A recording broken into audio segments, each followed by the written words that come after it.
Hey everyone, my name is Wahid Lutfi. In today's session, I would like to talk about NumPy, in particular NumPy tutorial number 5. But before we do that one, let me introduce you to my Web University for Educational channel, which is my YouTube channel. As you can see, I have more than 800 videos here for you, for developers, for admins, for DBAs, for all kind of students that they're researching on the field of software engineering or computer science or information science, IT, information technology, or even data science and artificial intelligence. So we could have videos for every topic, whether it's chat GPT type of videos or guidelines to stop hackers or the Linux manual pages. The Linux manual pages actually is a Python program that I wrote that generates more than 6,600 PDF files out of the Linux manual pages. And this particular one is for Linux Ubuntu version. And then you're welcome to watch them or study them. You don't need any Linux book to be bought by you. You just don't need to buy any books, or you don't need any Docker or a virtualization software. You just basically visit my website, which is MyWebUniversity.com, and then start learning. And you can watch this video, and I have the link, everything for you, so you can just bookmark it, and then you're set for life. All you need is internet access and a browser, and then you are welcome to just read the documentation and be an expert on the subject. Um, for Windows, also I have the same thing for all the documentation. But today's topic, I'm going to discuss NumPy. As you can see, I have NumPy here, module 4 that I discussed last time. Module 3 is here, and then tutorial number 2, and then tutorial number 1. We started. Tonight, we're going to do tutorial number 5, which is NumPy dir. So let's just get started. And right here, I already have the presentation PowerPoint. So I'm going to go to the slideshow. As you can see, the slideshow, I'm discussing NumPy tutorial number 5. And we're going to just show that dir on NumPy module. Once we import NumPy as NP, we're going to just look at that one there in details. And also, we're going to just discuss and double underscore methods, or magic method, we call it. It is also called dunder, because dunder or double underscore, D for double and then under double underscore. So when you hear the word magic methods or double underscore, this is basically these ones that we're going to cover on tutorial number 5. How to get only a list of double underscore method. I'm going to show you that one, because without that one, NumPy has tons of modules and method and exception and then uh, properties and attributes that we could look at. But as I break down each session one, like a Python Py tutorial 1, 2, 3, 4, 5, and so on, and later on it's going to be more. You will learn a lot more about the NumPy modules in details. So I'm breaking it into a smaller subsection, so we have a smaller videos, and that way you could learn a section at a time.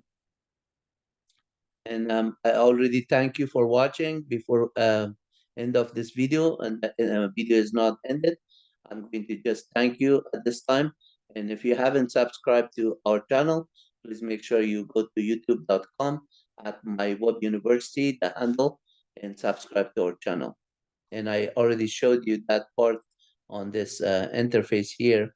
That's the channel that you can watch the video, subscribe, or just go to subscribe, so you can get the latest and greatest modules that I post, and then that way you're informed right away as soon as I post them. So let's get to started with the NumPy. At this time, as you can see on this Windows command prompt, I already started Jupyter Lab right here that I highlighted for you. This is basically Jupyter Lab. On the command prompt, I typed in Jupyter Lab in order to start Jupyter Lab. And as you can see, it starts on localhost colon port 8888 by default, or 127.0.0.1 port 888. This IP address of 127.0.0.1 is for IP version 4. And if you have version 6, it's a different syntax, but it is still localhost and the same port number. Okay. So this is what it shows here, that it is running. And now I'm on localhost port 888, as you can see here. And then by default, if you just go into that port, localhost port 888, localhost port 888, and then you can see that when I go to localhost port 888, automatically it's going to drop me to the Jupyter Lab console screen, so I can choose whichever one I want to do the work on it. Let's just see what it is on. It's a little bit slow, so I'm going to go back to this screen here because this is already open while that one is loaded. And then I'm going to close that one later on. But before you actually do it, there will be another session for actually Jupyter Lab. So I don't want to just waste too much time on explaining what Jupyter Lab is, but because I'm going to have a separate with Jupyter Lab, we're going to discuss more on NumPy. So let me just close that one at this time. And then I'm going to start with right here, the session. So the first thing I need to do is import NumPy as NP. So when you do this statement here and you run it, and by clicking here, notice that it just imports it. It's a silent kind of status. At this time, it doesn't know that what it is there. So if I just do a dir before even running this statement, running dir here, you can see that already NumPy if was there. So let's print it. Print dir of general stuff. So and see here.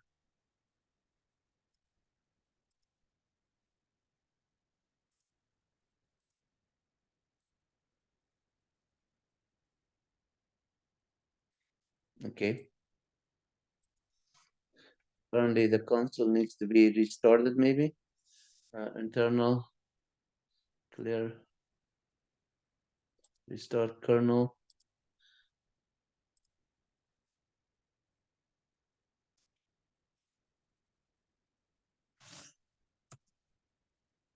Let's see if first of all, I'm gonna try to do import NumPy as NP, and then do a print on the dir of NumPy, just as that to see if my console is stacked or not.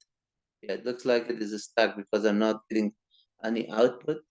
So in order to correct it, I could also just go back here. Apparently that NumPy stuff that I just, the Jupyter that I started, that caused the problem.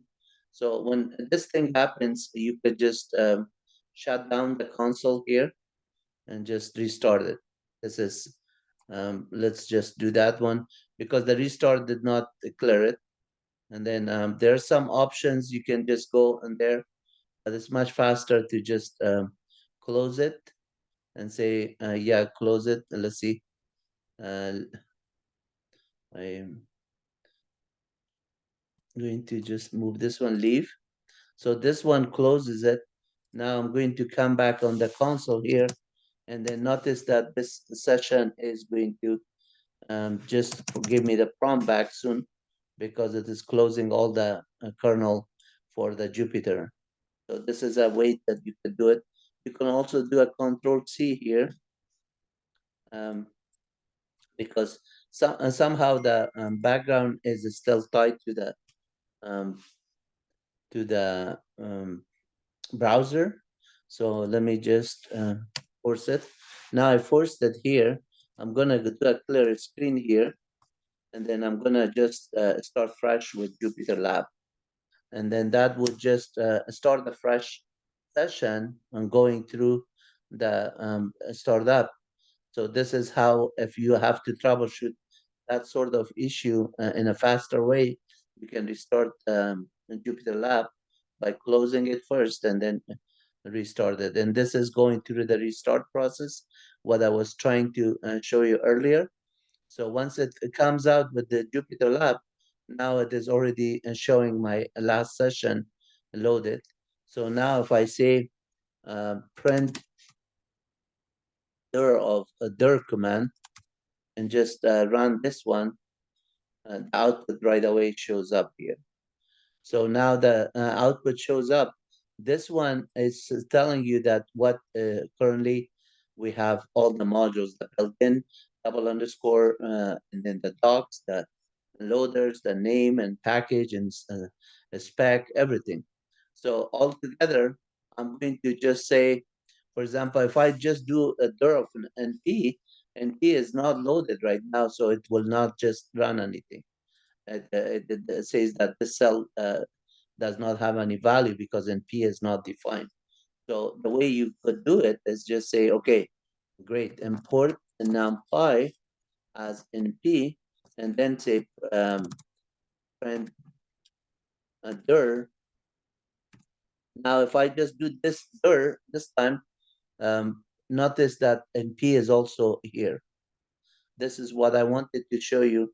Before I did it, NP was not there. Now I loaded NP, and P is there. So now I can just put the change that this one to NP and look at the dir of NP.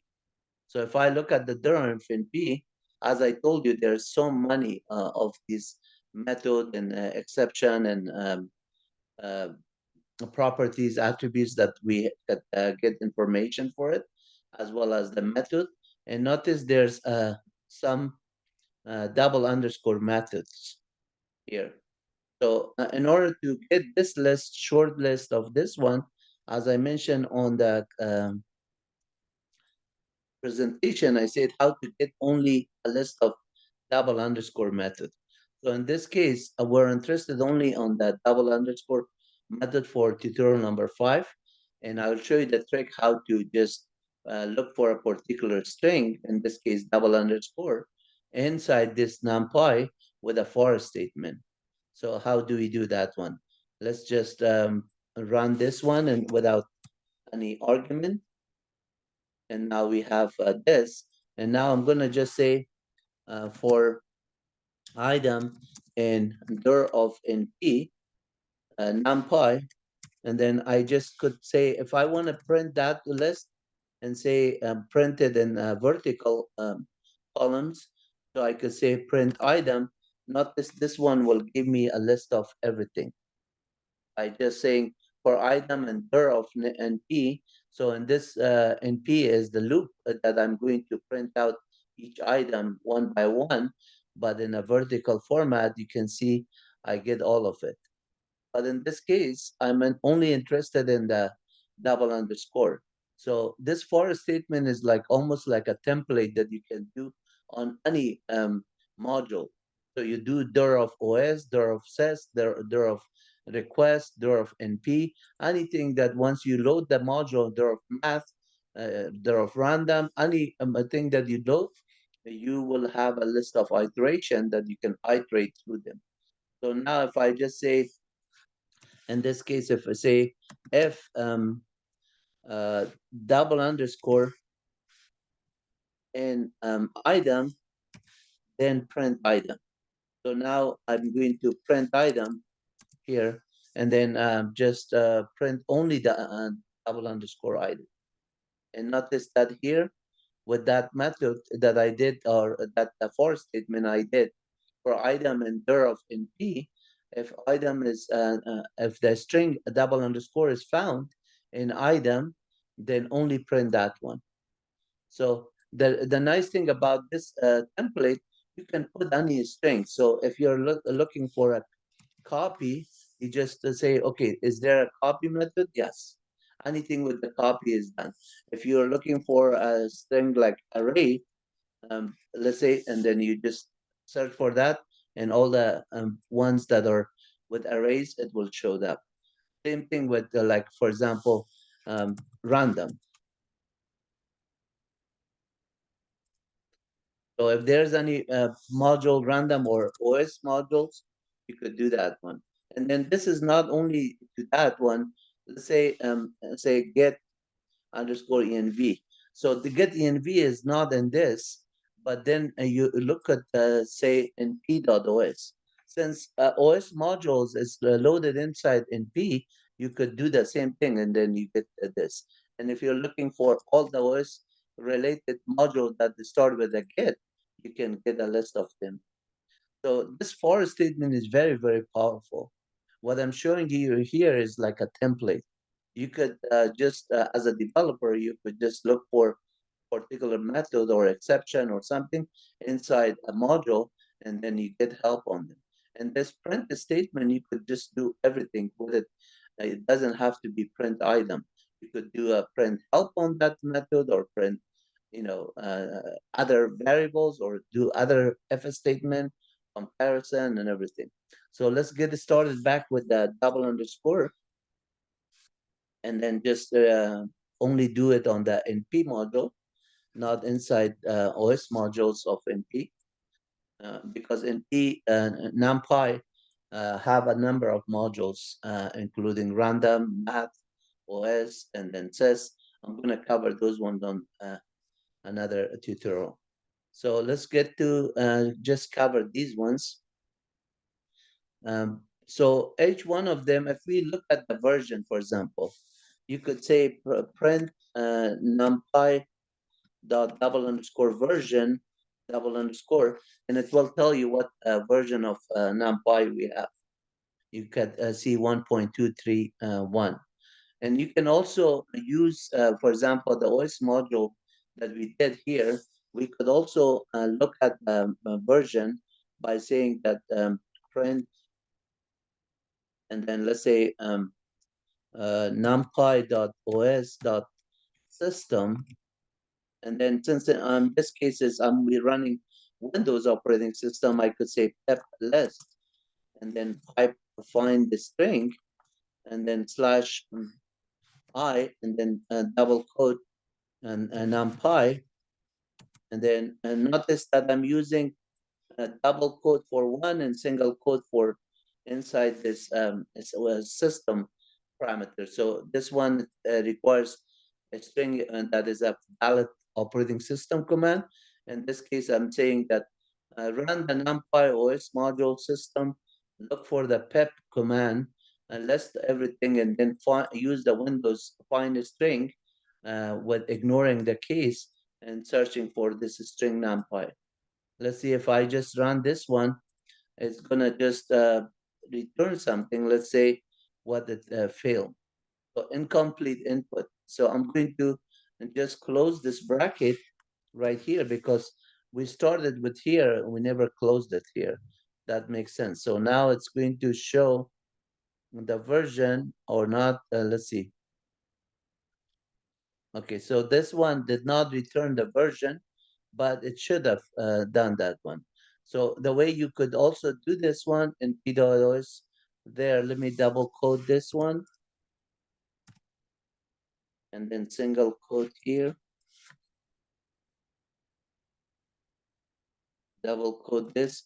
I might have to put it in a if string if it doesn't, and then I might have to use the aliases there. So in this case, I'm going to put an if string here, and then the if string is pep list command is the argument that I'm passing in.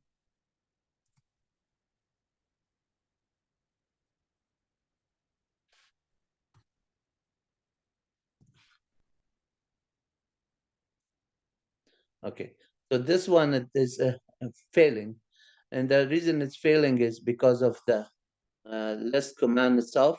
So I'm going to run this command, just say pep list. without a further argument to see if it does find the list. Unfortunately, the first command was accurate, but it was not reporting it. So it says return 0 successful, meaning that it find it. There was actually the command did not run this way. So let me just do it another way, which is right here. You say bang, bang, and then say pep list, find a string /I, and then say numpy. This one is telling you as an alias, run this um, double magic method, which is the operating system in this case, and then it's going to return. So that did not return either. I'm gonna, oh yeah, it did. It was just taking a little bit time. Maybe the first command I did, it should have taken this long, and it should have returned. So I'm gonna try this one inside the first command here. So let's do this one, say system, and then single quote, and then double quote here, and then single quote, and run it here. Okay, so one more closing. So this command is telling you that peplist return. Notice this one is saying return 0 because system is saying that, yeah, found it successfully. If I just change this one to something that doesn't exist, say Wahid, and then just try that one, most likely it's not gonna find on the list, find a string doesn't match and return a 1, meaning that it failed. So any command that if I just say look for a request, that one is found, it's going to return 0 if request modules are there. You see that it is there. But if I just say request XYZ, which is not matching, the find string is not going to match. So this is going to do it. So this is a faster way to just validate it. And this is just if you are looking for the NumPy itself, NumPy, whether you write the lowercase or uppercase doesn't matter because I have the ignore case here, but that's not going to just match it and this that word, but NumPy lowercase will match. You don't have a typo there, and that will show 0. So Jupyter also has this syntax of running a command, for example, bang, and then I could say pep list, and then just run and get a list of all the modules. And as you can see here, when I run this one pep list, because it's 2 argument, even though the output took a little bit longer, you could see that it is going to show the version that is there. So what I wanted to do is this version 1.1, which right here, we already detected that one. So let me delete this one. We don't need to check it, that detail. Right here, you can see it is already 1.23, the same thing as the output of this one, 1.2. Okay, so let's go to the next one. I'm going to go back to that for statement here. And then, in fact, actually, I'm going to delete these other ones. We don't need to just have that many open. And so right here, we have already the for. And the next thing that I'm going to do is say numpy dot. And notice that on this one, when you say numpy dot, if you type in tab, uh, it's going to just do it on IPython and other stuff. So a numpy dot and its IDE, it should list every option that I have, but at this time it's not displaying it. So let's do the print np dot, and then I'm gonna do underscore spec. If you memorize the parameters that are there, you can always type it in or just do a for statement and get it. So this is all the specification. So the package side packages that are there, NumPy is the modules there. And then if I just want to get the same thing with, let's say, for example, um, config. Config is another one that you could say print numpy dot double underscore config double underscore. And notice that this one has the configuration Python image and the right path. And this is the full path. So since it's on a Windows machine, we can get this information in a number of ways too. So let's say copy that cell. I'm going to say this, and then I go say directory of that. Paste that one.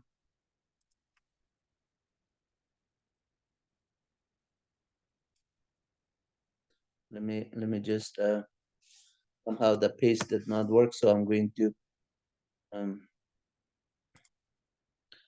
just copy this one right here up to here, and let me just say copy string, Control C, and then I like to paste it here, Control V, and then just press enter.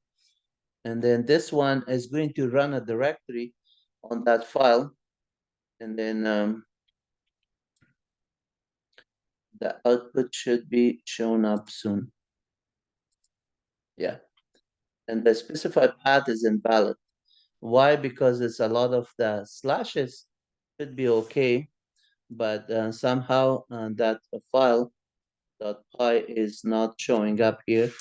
So let me try saying this to see if that path is exist or not. No, the full path, there's a lot of slashes here with double slash, even though it's Windows directory. When you run that on Unix, 2 slashes, forward slashes doesn't matter, or 10 forward slashes, it knows. Let's see if the same thing is happening on Windows without 1 slash or 2 slash. See that 2 slashes broke it. So that's a Python way of raw data, but you could still get this one. So the file was something set up underscore pi. I'm sorry, something underscore double underscore config. So we can just go look at that one right here, only to list double underscore config double underscore dot py. This will now show only the file that is double underscore config, and that's good. You could see that one. And if you want to see the content of that file, for some reason, say what is in the configuration, you can do a type here with this one and just look at the content of it. So there's a lot of operating system commands that becomes handy, whether you're on Windows platform or Unix platform. If you know the operating system command, there's a lot of neat stuff that you can actually do with this configuration file as a developers, because sometimes you need to know inside what these modules are covering everything. So you could read and say, oh, we're here doing some join, then with a comma or something, and then that's why I was thinking that it was colon rather than comma. So a lot of the details you can look at there.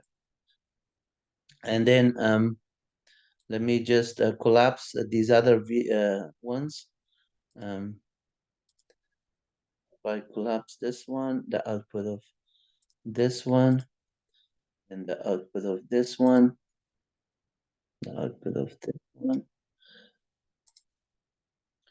I'm going to cover the OS modules and then what you can do on another session, but I'm going to concentrate on the NumPy, especially the double underscore magic method here.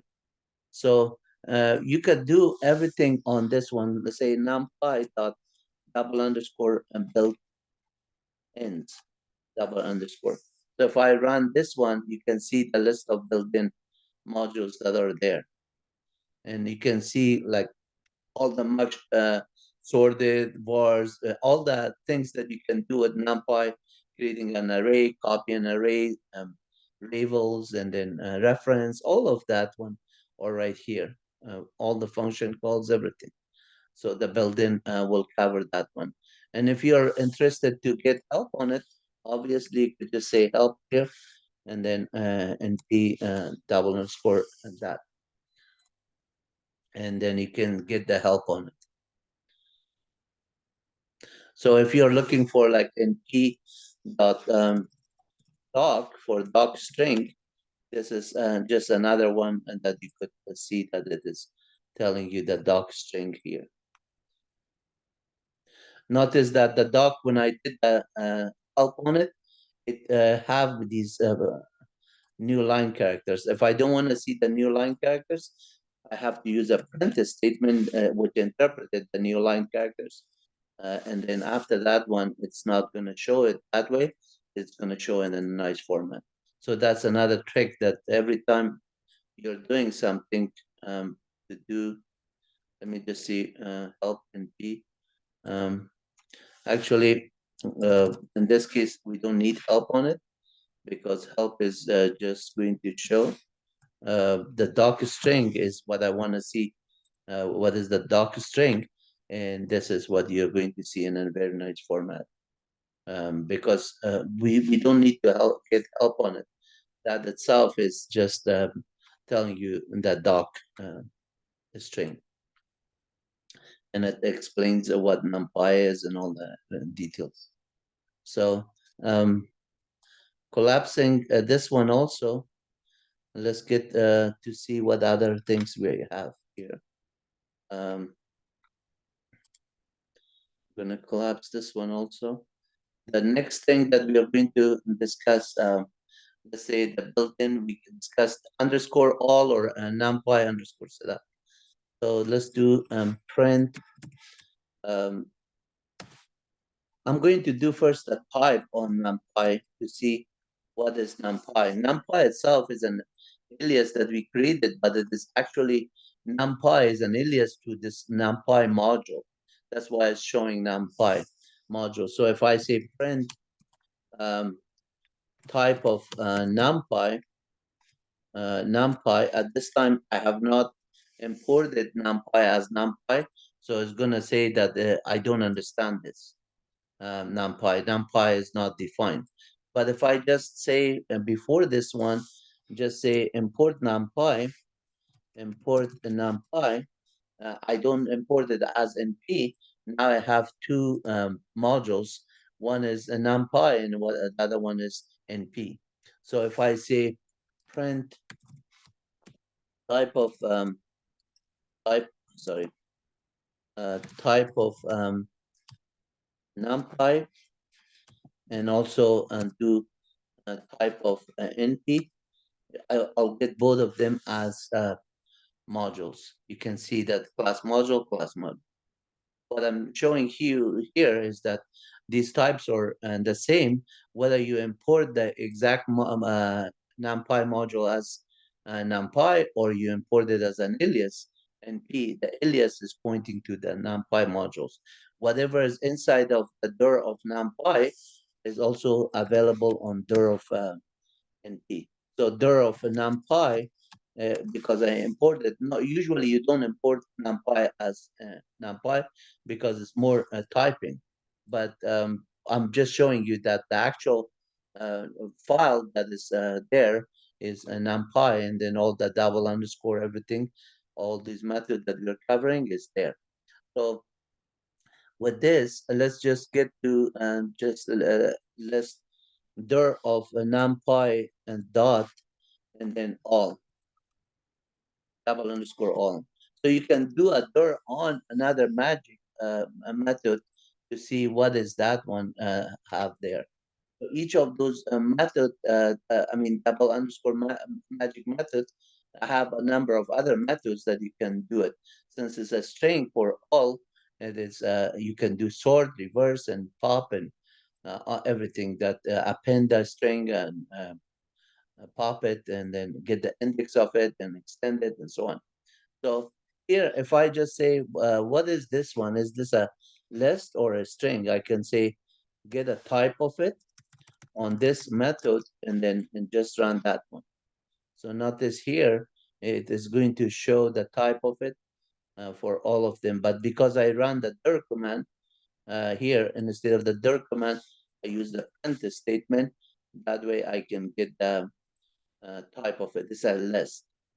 So even on this list, if I want to just put this list, for example, here, let's look at the, instead of all, look at the files.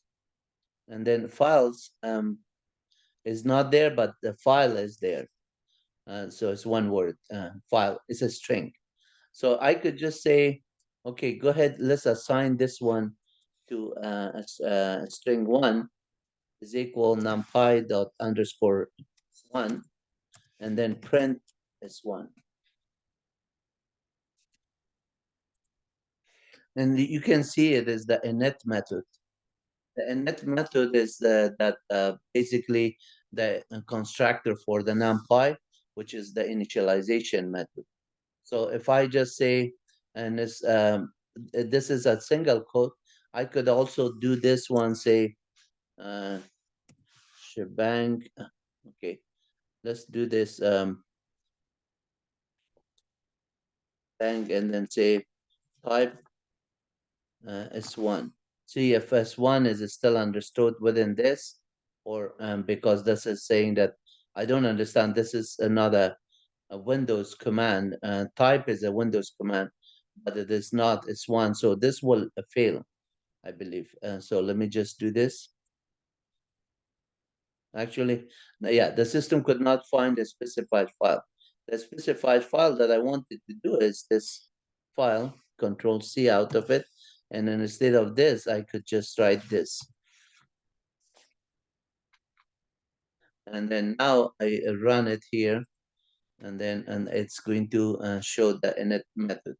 So this the first line that is here is basically show me the numpy, which is this one, numpy dot underscore file, and then this last one with pipe command, it goes to the Windows operating system and find this file in the init underscore .py file, and it's gonna just display it for me, and then you can see in the NumPy initialization, basically the doc string, and it is just pointing to that one and there with all the details. Okay, so and that is another one.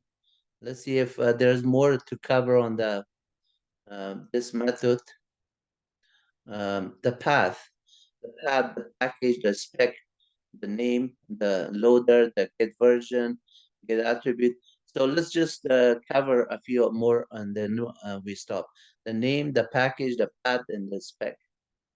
So right here, I'm gonna say print numpy.path. This will just show the numpy path module of the path, and then oh, I'm sorry, the path was I mistyped it because I wanted to type in double underscore magic method double underscore. It's not just the path like sys.path or something. So this is showing you the NumPy path modules. So the directory is NumPy, but it's under the side packages. And then if I say the name, give me the name of the package, and then it's gonna just give me the name as NumPy. If I want to get the package name, you could see the packages in NumPy also. And then the spec for specification, a spec, you could get that one. So all the details are here. NumPy. Okay. I think that is it for this one. I don't want to cover too much of the same thing repeatedly. Once you understand how to get the double underscore magic method, and then the rest of them is just more information you need. You could just get that information and look for it, and then get details of it. You can get help on them. You can get everything. So I hope you enjoyed it. Please don't forget to subscribe. I like to grow my channel by maybe 10,000 by maybe a few more months. So it is just only 691 at this time, but it is growing because a lot of these videos that are for developers, they're having more than 6,000 PDF documentation. This PDF is basically a treasure for all the developers, the students not buying books, and they can just get everything online for free. And then I just want to show you one of my web university slash man underscore PDF. Just showing you how good this one is.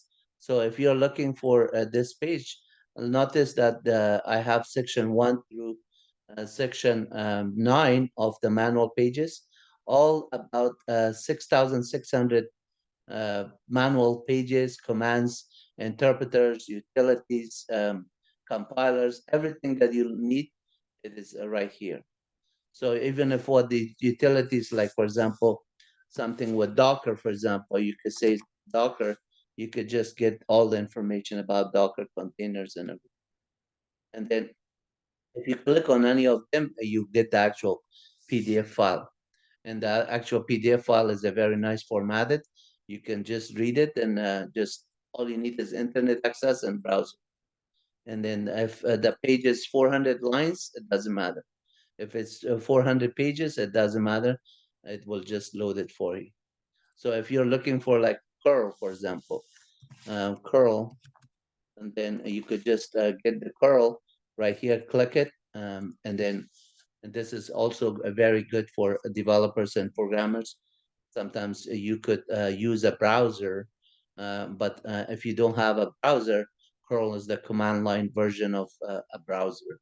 So you could just go to website and pages from command line and then read it and parse it and do everything with it. So notice how big it is, this 150 pages. Similarly, like let's say you do a search for FPDF file or FGET stuff. And then if you have more of them, you could just keep searching, and then the one that it's only the FGET F, then it is the one that you want to just use.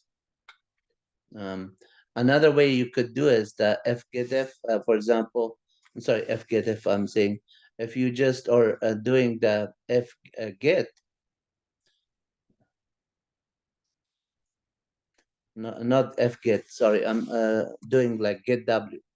GetW, if you're doing wget. Wget is the version similar to curl, so you can get wget and then just read it and understand it. This is about 84 pages, and all of them are very nicely formatted, and you can start reading and go through the examples and so on. So if you're looking on this one and then inside this one, you're saying find examples here. Then you could just say, okay, I found the example section of it, and then you just read the starting all of these examples and practice them. Okay. So that is the PDF version that you are going to get it. That's why I'm saying that these tools are available for you. You can just learn anything. If you're learning like Python, for example, that just do Control F here and then type in Python, and then Python 3 here comes in, and just read the Python documentation. And if you're compiling something, do a Control F here and say GCC for C++ compiler, or GNU C++ is G++. And then all of that information is here. GCC-arc for archive. So if you're looking for only the GCC itself, you can even come here and say gcc.1.pdf, and then just look for the GCC compiler right here, GNU C compiler. Okay, so I hope you enjoyed it and you learned something from this video. And then don't forget to like and subscribe, make some comments, and I'll be more glad to fulfill your needs. Have a good one. Take care. Bye bye.